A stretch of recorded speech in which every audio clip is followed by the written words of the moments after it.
सबको जय मसीह की। प्रभु का धन्यवाद हो, फिर एक बार परमेश्वर ने हमें ये मौका दिया कि हम प्रभु के वचन को सुन सकें। मुझे उम्मीद है आप सब तैयार हैं। आराधना में प्रभु ने आपको छुआ है और अब परमेश्वर के वचन को सुनने के लिए हम तैयार हैं। इससे पहले हम वचन में जाएं, मई महीने की शुरुआत हो चुकी है।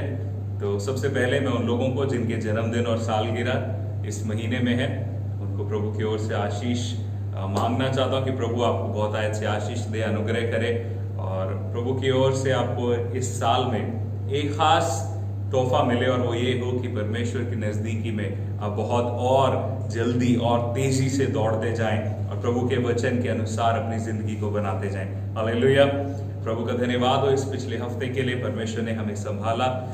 कई लोगों की गवाहियों को मैं सुन रहा हूँ इन दिनों में कि किस तरह से परमेश्वर अगुवाई कर रहा है और मैं उम्मीद करता हूँ कि आप सब लोग अपने घरों में ही हैं और जो लोग भी काम पर भी अगर आपको जाना पड़ रहा है आपके ऑफिस की वजह से या जो लोग अस्पताल में हैं, हम आपकी सुरक्षा के लिए प्रार्थना करें कि प्रभु अनुग्रह करे और दया करे कि परमेश्वर आपको इस वायरस से बचाए और बहुतों के लिए एक आशीष का कारण बनाए। हालेलुया। कि पिछले हफ्ते में बहुत सारी घटनाएं हुई, बहुत सारी बड़ी बड़ी बातें हुई कि एक बहुत अच्छी चीज़ जो सुनने में आई वो ये थी कि अब जो लोग अलग अलग जगह पे मजदूरी कर रहे थे अब वो अपने घर जा पा रहे हैं। उनके लिए एक ट्रेन का बंदोबस्त किया गया, बसेस का बंदोबस्त हो रहा है। ये एक अच्छी खबर है। कोरोना वायरस की वैक्सीन जो इसकी दवाई है वो कई लोग कह रहे हैं कि अब वो बनने की नज़दीकी में है, आधी बन चुकी है और उसके ट्रायल्स जो है लोगों के ऊपर वो दवाई खिला के देखा जा रहा है कि लोग ठीक हो रहे हैं या नहीं। तो ये भी एक अच्छी खबर है।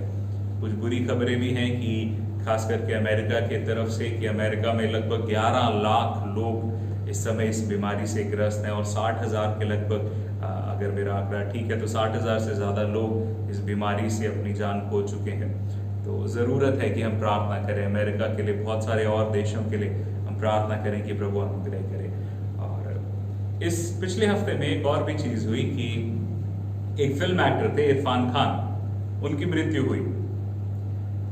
मुझे नहीं पता आप में से कितने लोग इरफान खान को जानते हैं या उनकी फिल्म्स के बारे में जानते हैं, और जो लोग जानते हैं हम कह सकते हैं कि वो एक अच्छे एक्टर थे। पर एक फिल्म थी इरफान खान ने जो की, जो मुझे बहुत अच्छी लगी और वो एक कहानी बताती है एक धावक की जो भारत की ओर से रेसेस में, गेम्स में दौड़ा करते थे। अब जैसे ओलंपिक होता है वैसे अलग अलग नेशनल गेम और एशिया में जो गेम्स होती हैं वो होती हैं, वर्ल्ड चैंपियनशिप होती है जिसमें दुनिया भर से दौड़ने वाले हिस्सा लेते हैं। तो ये व्यक्ति भी एक दौड़ में हिस्सा लिया करते थे। तो जब उनकी जिंदगी के बारे में एक कहानी, एक फिल्म बनाई गई तो वो पान सिंह तोमर जो फिल्म थी वो उसमें जो किरदार था पान सिंह तोमर धावक का, जो बाद में बागी बन गए, डाकू बन गए, वो रोल इरफान खान ने किया था। तो इरफान खान की जब मृत्यु हुई तो उनकी जिंदगी के बारे में मैं कुछ चीजें पढ़ रहा था तो वहां पर एक चीज मुझे जानने को मिली जो बहुत दिलचस्प है कि इरफान खान जब बहुत छोटे थे तो एक फिल्म देखने के लिए उनकी इच्छा थी कि वो जाकर देखें, और वो फिल्म थी डायनासोर्स के ऊपर। डायनासोर्स बहुत सालों, बहुत मतलब हजारों साल पहले कहते हैं कि वो लुप्त हो गए थे। मनुष्य के आने से पहले वो लुप्त हो गए थे, मर गए थे, खत्म हो गए थे पृथ्वी से। तो फिर किसी ने उसके ऊपर एक फिल्म बनानी शुरू करी और वो फिल्म का नाम था जोरासिक पार्क। कई लोगों ने शायद उसको टीवी पे देखा होगा। इरफान खान वो फिल्म देखने जाना चाहते थे थिएटर में, पर पैसे नहीं थे, इस वजह से वो जा नहीं पाए। 2015 में जोरासिक पार्क ने चौथी फिल्म बनाई, पहली, दूसरी, तीसरी ऐसे करके चौथी फिल्म बनाई। जो जोरासिक पार्क ये जो फिल्म थी इसको दोबारा लोगों के सामने लेके आई, बिल्कुल नई तरीके से बनाई। इस फिल्म के अंदर जोरासिक पार्क के मालिक का जो रोल है वो इरफान खान ने किया था। अब वो उस पूरी घटनाक्रम को देखें कि एक लड़का एक फिल्म को देखने जाना चाहता है पर पैसे ना होने की वजह से वो उस फिल्म को नहीं देख पाए। पर वही फिल्म अब इतने सालों के बाद इरफान खान को, उसी लड़के को अपनी फिल्म में लेने के लिए, उसी लड़के को जिसके पास पैसे नहीं थे उनकी फिल्म देखने के लिए, अब उस लड़के को अपनी फिल्म में किरदार देके उसको अपनी फिल्म में दिखाने के लिए उसको पैसे दे रही है। कहा कि वो यही फिल्म देखने के लिए उनके पास टिकट के पैसे नहीं थे, और आज यही फिल्म वाले उनको अपनी फिल्म में दिखाने के लिए इरफान खान को पैसे दे रहे हैं। कितनी सुंदर एक कहानी है हमारे सुनने के लिए, और ये घटना है उनकी जिंदगी की। पर ये हमें ये भी एक चीज सिखानी चाहिए कि जिंदगी के अंदर जो घटनाएं होती हैं वो उतनी अहम नहीं है, पर जो सबसे अहम है वो ये चीज है कि जिंदगी के अंदर जो सफर है वो बहुत जरूरी है। जिस सफर में हम अपनी जिंदगी को गुजारते हैं वो सफर बहुत जरूरी है, और आज उसी के विषय में मैं प्रचार करना चाहता हूं। हम बात करेंगे कि घटनाओं की बजाय सफर के ऊपर ध्यान देना वो बहुत जरूरी है। बाइबल को जब हम देखते हैं तो बाइबल में बहुत सारी घटनाएं हैं जो इंसानों की जिंदगी में हुई, पर हर घटना के पहले क्या हुआ और घटना के बाद क्या हुआ, वो जो सफर है वो बहुत जरूरी है। ये बाइबल एक दिन की घटनाओं पर आधारित नहीं है। आदम के रचना से, मनुष्य जाति की रचना से लेके जब मनुष्य जाति खत्म होगी और फिर प्रभु दोबारा आएंगे, वहां तक का वर्णन इस पुस्तक में दिया गया है। बाइबल घटनाओं की पुस्तक नहीं है, बाइबल एक सफर की पुस्तक है। तो आज हम उसी बारे में बात करेंगे कि क्या है वो सफर और क्यों है वो सफर महत्वपूर्ण। तो आइए वचन में जाने से पहले हम प्रार्थना करें, प्रभु की अगुवाई को मांगे। दयालु सामर्थ्य पिता, आपके बेटे हमारे उद्धार करता प्रभु यीशु मसीह के जिंदा नाम से प्रभु हम आपके सामने आते हैं और आपसे विनती करते हैं पिता कि आज अपने वचन से आप हमसे बात करें। आपसे मांगते हैं परमेश्वर पिता कि आज आपका वचन हम सबको प्रभु एक बड़े अभिषेक से भरे।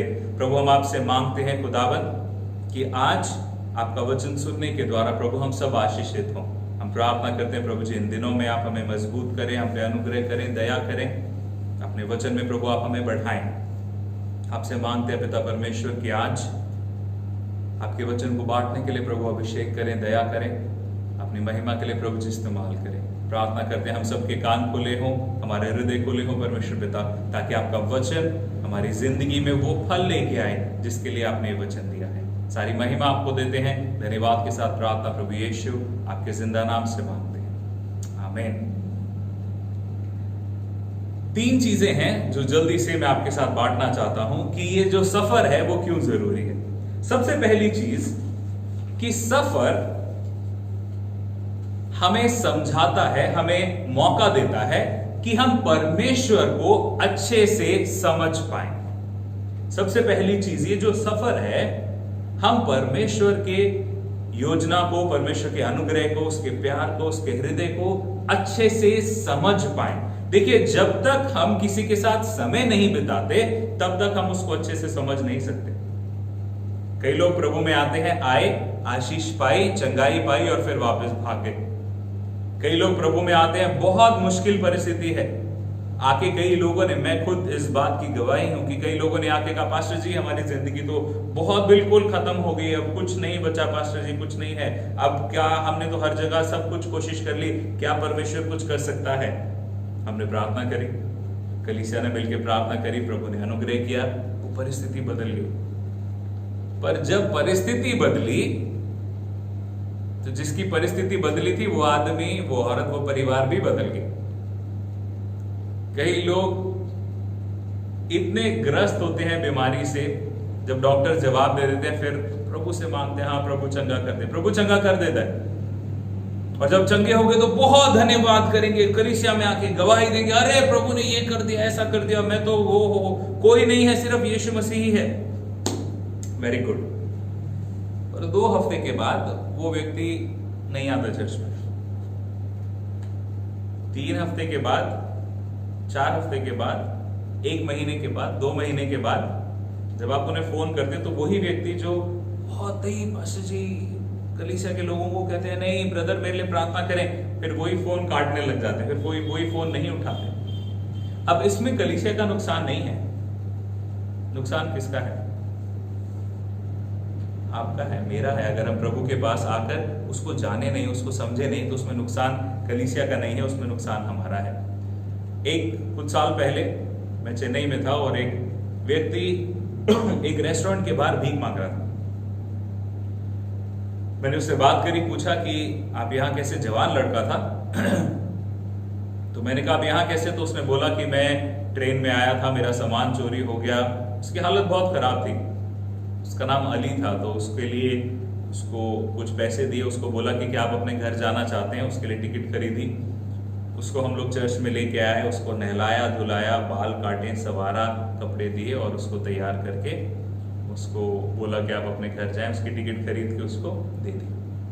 अब उसको एक चीज बोली थी कि जब आप जाएं वहां जाके फोन कर दीजिएगा कि आप हिफाजत से पहुंच गए। वो गया, वो वहां पे पहुंचा, उसने एक बार हमें फोन भी किया। उससे पूछा कोई नंबर है, तो उसने कहा नहीं नंबर तो नहीं है। पर फिर उसने दोबारा फोन नहीं किया। मुझे आज भी, मैं सोचता हूं कि वो कैसा होगा, कहां होगा। मुझे उम्मीद है कि वो ठीक हो। पर अगर वो संपर्क में रहता तो जिस कारण से मैंने उसकी मदद करी, तो उस कारण को भी समझ पाता। वो सिर्फ अपने घर तक नहीं पहुंचता, परमेश्वर के स्वर्ग राज का अधिकारी भी हो सकता था। पर वो तब होता जब वो उस सफर में चलना चाहे। जब हम एक सफर में चलते हैं तब हमें समय मिलता है समझने के लिए। परमेश्वर जब हमारी जिंदगी में आता है तो फिर एक सफर शुरू हो जाता है। जो लोग उसको पूरा नहीं करते, जो लोग उस पर ध्यान नहीं देते और ये सोचते हैं कि मुझे आज की चीज मिल गई, मेरा पेट भर गया, मैं खुश हूं, वो लोग प्रभु के हृदय को, उसकी योजना को नहीं समझ पाएंगे। पर जो लोग प्रभु के साथ बने रहते हैं, जैसे यूसुफ को एक स्वप्न आया कि उसके सब भाई उसके सामने दंडवत करेंगे।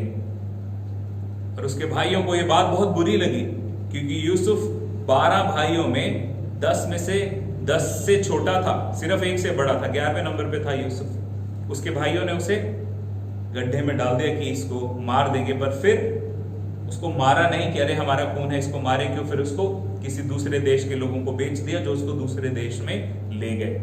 वहां पे जाके वो गुलाम रहा, किसी के घर में रहा। व्यभिचार करने का मौका आया तो वो व्यभिचार से हट गया। पर उस वजह से, व्यभिचार ना करने की वजह से, उसकी जिंदगी में उसको जेल काटनी पड़ी। वो जेल में रहा, लोगों की मदद करी, किसी ने नहीं याद किया। पर फिर राजा के 2 लोग थे जो राजा के कर्मचारी थे, वो जेल में आए। जब यूसुफ ने उनकी मदद करी तो वो भी भूल गए थे। पर 2 साल के बाद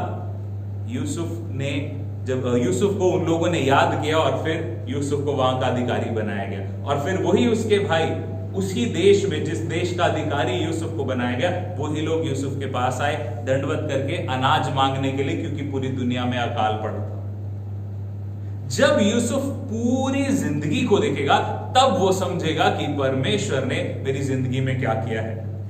कई बार हमें जिंदगी को थोड़ा सा बाहर निकल के सोचना चाहिए। अपनी आज की घटना से, आज के दुख से, आज की खुशी से, आज की सफलता से, आज की निराशा से, इन सब चीजों से जब हम बाहर निकल के देखते हैं, थोड़ा ठहर के देखते हैं, कल क्या हुआ था, आज क्या हो रहा है, कल क्या हो सकता है, उन सब बातों को जब हम देखेंगे तब हमें समझ आएगी परमेश्वर की योजना।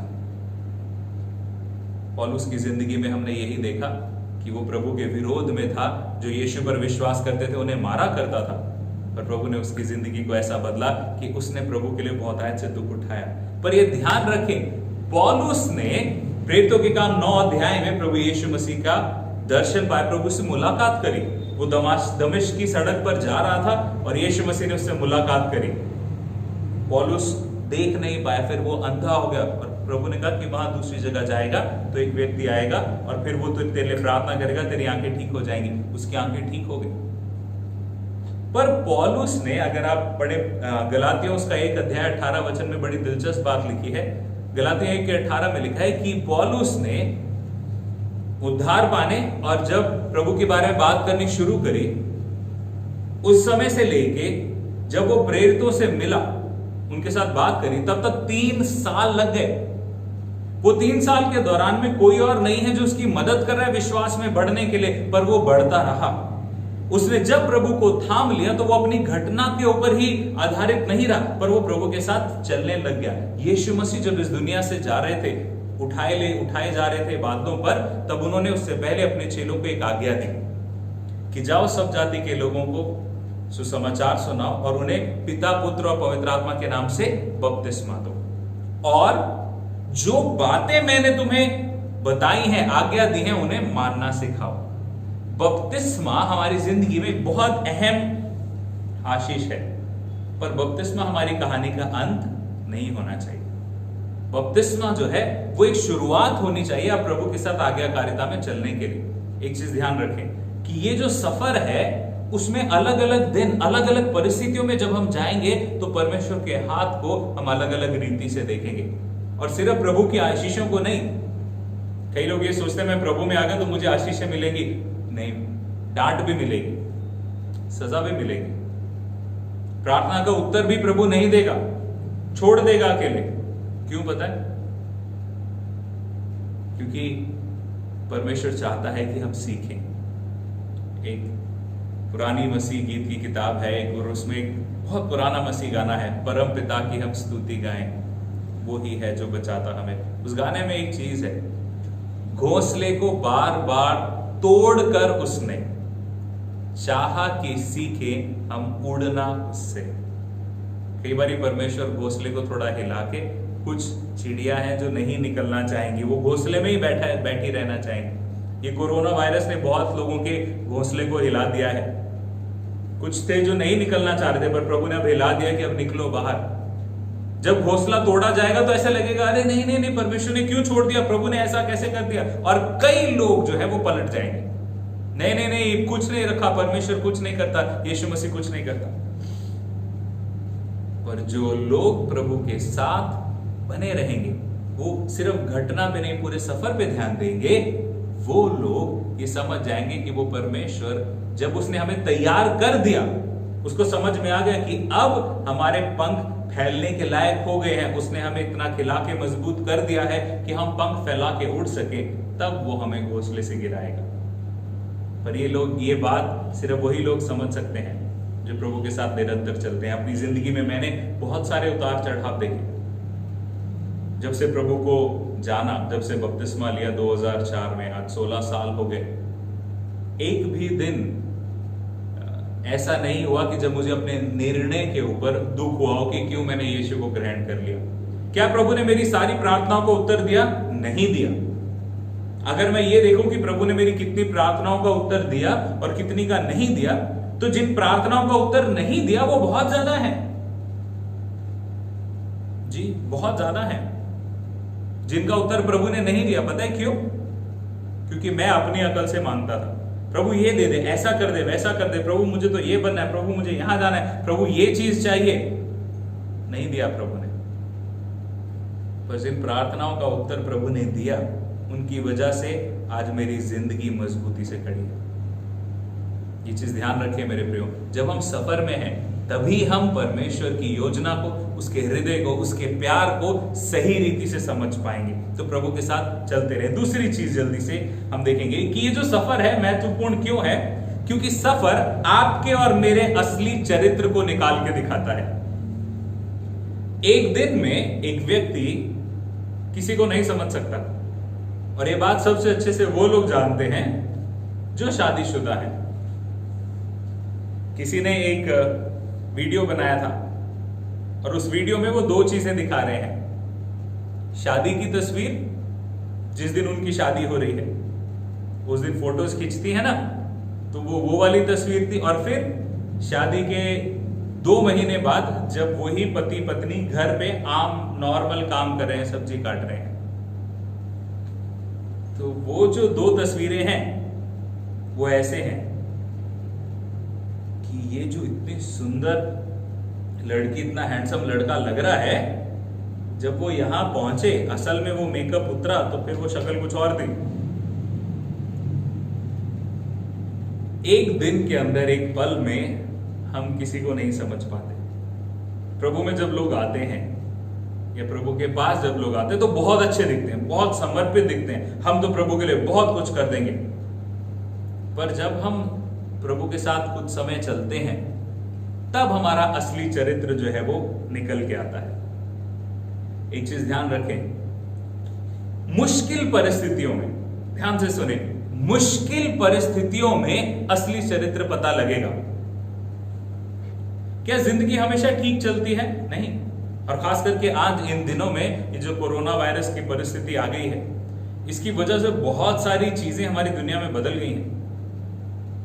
बहुत सारे परिवारों की परिस्थितियां बदल गई हैं। हो सकता है आपके परिवार के लिए कुछ नए चैलेंजेस, नई चुनौतियां आ गई हैं। पर यह ध्यान रखें कि इन मुश्किल परिस्थितियों में जब चीजें विपरीत हो गई, उल्टी हो गई, पलट गई, तब असल चरित्र पता लगता है। जब हम सफर में हैं, जब हम मुश्किल में हैं, कई दिनों के परिस्थितियों के बाद हमें समझ में आता है कि अच्छा, ये व्यक्ति तो असल में मेरा सही दोस्त नहीं था।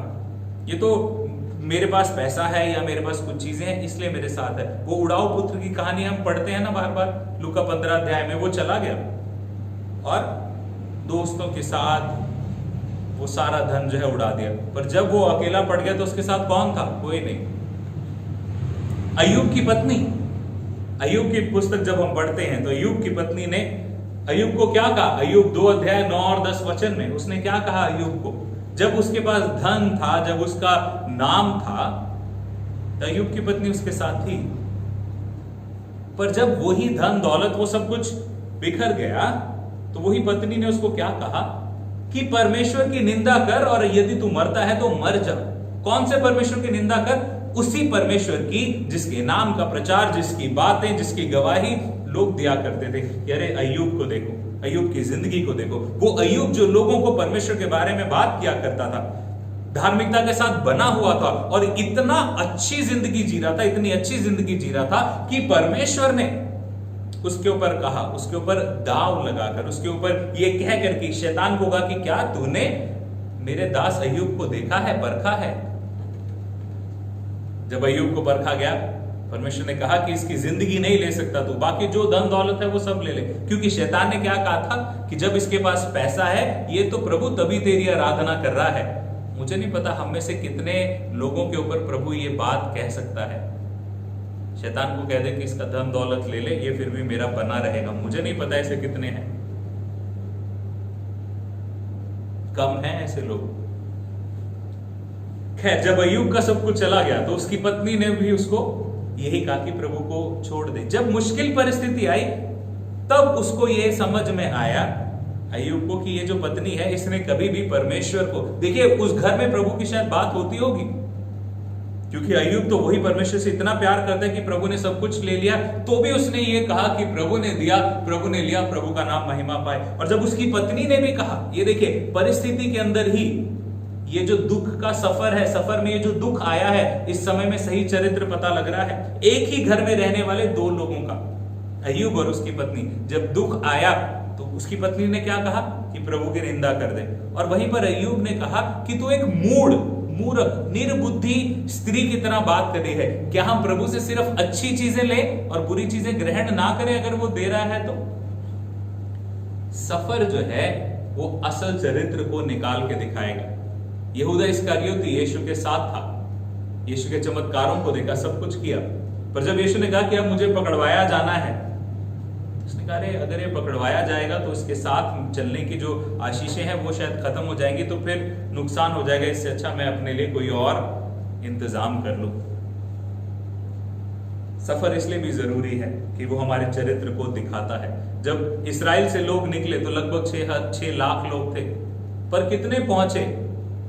कितने लोग पहुंचे कनान देश में जिसका वायदा प्रभु ने किया? मिस्र में गुलाम थे, परमेश्वर निकाल के लाया और कहा कि वो देश तुम्हें मैं दूंगा जहां दूध और शहद की नदियां बहती हैं, जहां के फल बहुत अच्छे हैं, मैं तुम्हें वहां लेके जाऊंगा। प्रभु निकाल के लाया चिन्ह चमत्कार करके। चिन्ह और चमत्कार गारंटी नहीं है कि हम प्रभु में चलते रहेंगे। इसीलिए मैं कहता हूं घटनाओं पे ध्यान नहीं दें, सफर पे ध्यान दें। उन लोगों ने घटना पे तो ध्यान दे दिया पर सफर पे ध्यान देना भूल गए। जब आ गए मिस्र से निकल के तब भी प्रभु खाना नहीं है, अरे प्रभु ये तो ऐसा है, प्रभु हमें तो वो चाहिए, अरे यहाँ तो पानी नहीं है, यहाँ तो ये चीज ठीक नहीं। कुड़कुड़ाने लगे, इतना कुड़कुड़ाने लगे, इतना परेशान करने लगे कि जो मूसा उनको निकाल के लाया था, उनके लिए फिरौन के सामने बात करने के लिए गया था, उसी को कह रहे हैं तू हमें लेके आया यहाँ मरने के लिए। तो प्रभु ने कहा कि अरे ये ऐसी बात करे, मैं इनको नाश ही कर देता हूं। फिर मूसा कह रहे प्रभु कोई बात नहीं, मत नाश कर, तेरे नाम की बदनामी है कि प्रभु उनको निकाल के लाया और फिर यहाँ रास्ते में मार दिया। क्षमा तो प्रभु ने करना था, पर वो मूसा को भी शायद प्रभु वहां पर चेक कर रहा था कि मूसा क्या कहता है। कई पास्टर्स, मैं भी उनमें गिना जा सकता हूं कि कई बार अगर प्रभु हमें कहे कि मैं इसको नाश कर दूं, मैं तो कह दूं प्रभु कोई बात नहीं, आपकी मर्जी, आपने जिंदगी दी है, आप ले भी सकते हैं, आपकी मर्जी। क्योंकि कई लोग करते हैं ऐसे काम, दिखाते तो बहुत अच्छा है, हाँ हाँ हम तो प्रभु के लिए ये कर देंगे वो कर देंगे, हम तो ऐसे हम तो वैसे हैं, आप जो कहेंगे पास्टर जी हम तो सारी बात मानेंगे। पर जब मानने की बात आती है तो फिर जिस तरह से बंदर ऐसे पलट के वो करता है ना, करतब दिखाता है, वो वैसे ही करने लग जाते हैं। पर जो सफर है वो असल चरित्र को दिखाता है। तीसरी चीज जो सफर के बारे में हमें जाननी जरूरी है कि जब हमें ये पता होगा कि हम कहां जा रहे हैं, हमारी जो डेस्टिनेशन है, जिस जगह हमें पहुंचना है, वो जगह पर पहुंचना, वो जगह तक पहुंचने का जो खुशी है वो हमारे सफर को आसान कर देती है। ये सफर आसान कैसे होगा? जिंदगी आसान नहीं है, जिंदगी में मुश्किलें हैं, पर सफर आसान कब हो जाएगा, उसमें दौड़ने में आनंद कब आएगा? जब हमें यह पता हो कि हम कहां जा रहे हैं। पास्टर उदय से जब मेरी बात हुई तो उन्होंने एक बात कही बहुत सुंदर, कि जब तक आपको अपना गंतव्य ना पता हो, गंतव्य होता है जिस एक जगह से चल के जिस जगह हमें पहुंचना है, उस जगह को, उस आखिरी स्थान को गंतव्य कहते हैं। अगर आपको अपना गंतव्य स्थान नहीं पता तो आपका सफर सफर नहीं है, भटकना है। जब तक हमें पता नहीं है कि हम कहां जा रहे हैं तो तब तक हम कहां जा रहे हैं, हम तो बस चल रहे हैं। अब यहां से कई लोग जब निकलते हैं, इन दिनों में हम देख रहे हैं बहुत सारे मजदूर लोग निकल रहे हैं जो अलग अलग अपने इलाकों को, अपने घरों को जा रहे हैं। उनको पता है कि हमें यहां से निकल के कहां पहुंचना है। अगर वो कहेंगे नहीं हम यहां से निकल तो रहे हैं पर उनको पता नहीं कहां जा रहे हैं, तो क्या फायदा, वो सफर उनका कभी पूरा होगा नहीं होगा। एक आदमी था, उसका नाम था दशरथ माझी। वो एक तराई में रहते थे, पहाड़ के तले में रहते थे। उसकी पत्नी बीमार हुई, परिस्थिति ऐसी हो गई कि उसको अस्पताल लेके जाना था, पर क्योंकि अब वो पहाड़ है तो पहाड़ की तरफ से घूम के वो जाना था, वो उस सफर की वजह से उसकी पत्नी मर गई। तो इस आदमी दशरथ माझी ने कहा कि मैं ये पहाड़ तोड़ूंगा, इसके बीच में से रास्ता बनाऊंगा। बहुत लोगों ने उसकी बेइज्जती करी, उसका मजाक उड़ाया, तो दशरथ माझी ने कहा जो करना है करो, जो कहना है कहो, पर मैं इसमें से रास्ता बना के रहूंगा। उसने रास्ता बनाया। आंधी आई, तूफान आई, गर्मी आई, सर्दी आई, पर वो हर दिन वो अपना काम, उसका एक ही काम था, जाना है, वो पहाड़ में से रास्ता बनाना है। क्या सोचते हैं कि वो क्यों वो पहाड़ तोड़ पाया? इसलिए नहीं कि उसके पास एक छोटा सा हथौड़ा और एक छैनी थी। वो इसलिए तोड़ पाया कि अपने दिमाग में वो ये याद कर रहा था, ये उसकी कोशिश थी कि जिस तरह से मेरी पत्नी की मौत इलाज की कमी की वजह से होगी, इतने लंबे सफर की वजह से होगी, किसी और की मौत ऐसे ना हो। उसने अपने गोल को ध्यान में रखा। हम मसीह लोगों के लिए हमारा गोल क्या है? यीशु मसीह जब इस दुनिया में थे तो यीशु मसीह ने कहा, यूहन्ना उसका 14 अध्याय उसके पहले वचन से, ध्यान से सुने प्रभु ने क्या कहा, तुम्हारा मन व्याकुल ना हो, तुम परमेश्वर पर विश्वास रखते हो, मुझ पर भी विश्वास रखो। अब ध्यान से सुने, मेरे पिता के घर में बहुत से रहने के स्थान हैं, यदि ना होते तो मैं तुमसे कह देता, क्योंकि मैं तुम्हारे लिए जगह बनाने के लिए जाता हूं, और यदि मैं जाकर तुम्हारे लिए जगह तैयार करूंगा तो फिर आकर तुम्हें अपने यहां ले जाऊंगा कि जहां मैं रहूं वहां तुम भी रहो। हालेलुया। असल स्वर्ग का मतलब वो नहीं है जो हम लोग सोचते आए हैं, वहां पे सोने की सड़कें होंगी, वहां पे ऐसे झरने होंगे, वहां पर तो ये सारी चीजें होंगी, सारी सुख सुविधाएं होंगी, पेट भर के भोजन होगा। अरे ये तो पता नहीं वहां पेट होगा या नहीं। मुझे नहीं लगता कि ये शारीरिक पेट होगा वहां पर। मुझे नहीं लगता हम शरीर में होंगे, क्योंकि अगर शरीर में होंगे तो बाल भी बढ़ेंगे, वहां पे काटेगा कौन?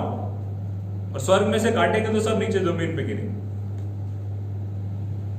कई बार हमारा ध्यान यहां, हम परमेश्वर के बारे में भी ना हम यहां के हिसाब से सोचते हैं। स्वर्ग क्या है मेरे प्रियो? स्वर्ग वो है जहां परमेश्वर है, आप हैं और मैं। वो परमेश्वर के साथ अनंत जीवन, वो स्वर्ग है। और प्रभु से दूर होना अनंत काल के लिए, वो नर्क है।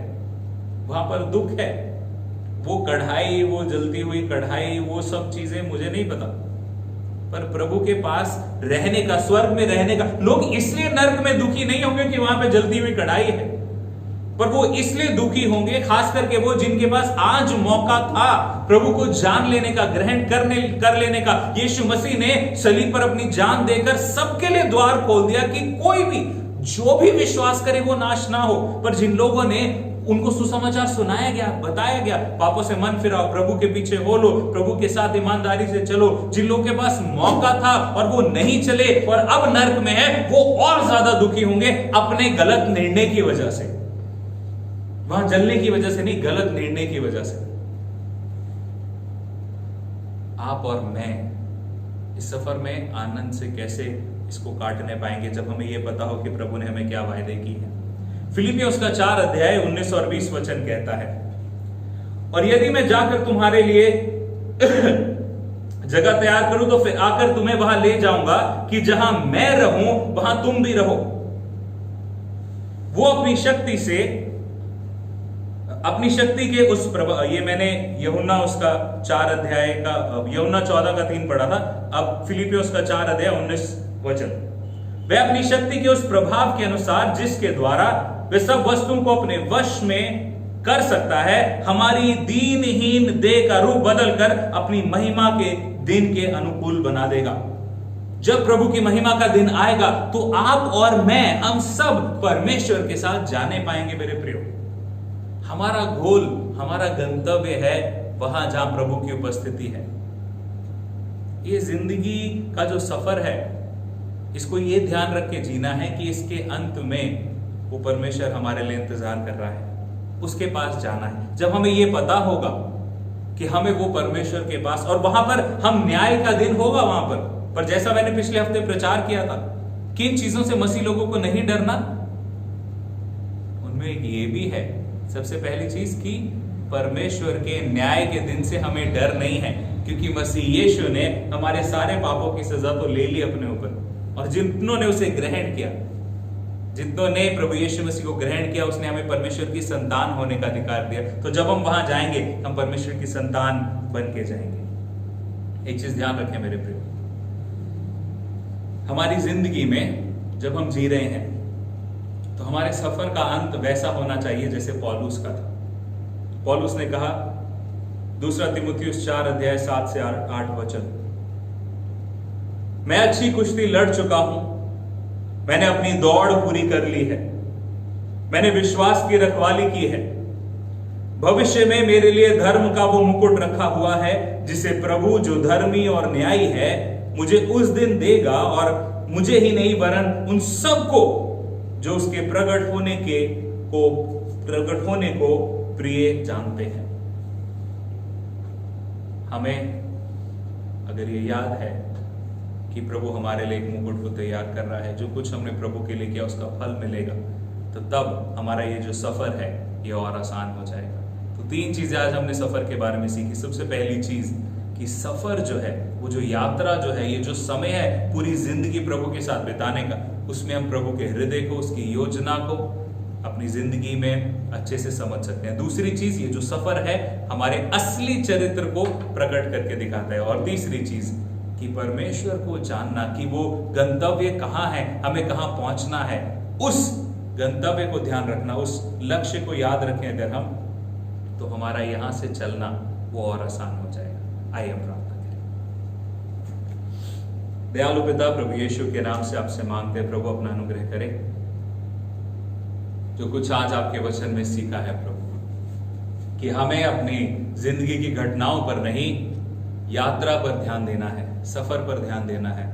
प्रार्थना करते हैं प्रभु आप हमें ऐसा बनाएं कि हम अपनी जिंदगी के सफर को ईमानदारी से जिएं। सिर्फ 1 दिन 2 दिन नहीं, सिर्फ अच्छाई के दिन नहीं, सिर्फ आशीषों के दिन नहीं, अपनी जिंदगी के हर दिन, सारे उतार चढ़ाव में हम ईमानदारी से आपके साथ बने रहे। प्रभु जी आप अगुवाई करें। प्रार्थना करता हूं परमेश्वर पिता उन लोगों के लिए जो कमजोर महसूस करते हैं प्रभु, अपने आप को आप में चलने में, चलना तो चाहते हैं पर कमजोर पड़ जाते हैं। प्रभु मैं प्रार्थना करता हूं कि आज आप उन्हें प्रभु अपने एक नए आनंद से भरे परमेश्वर पिता, इस भरोसे से भरे कि जो भी ईमानदारी से अपने पूरे हृदय से कोशिश कर रहा है बढ़ने की, आपकी दया, आपका अनुग्रह उसके लिए पर्याप्त है।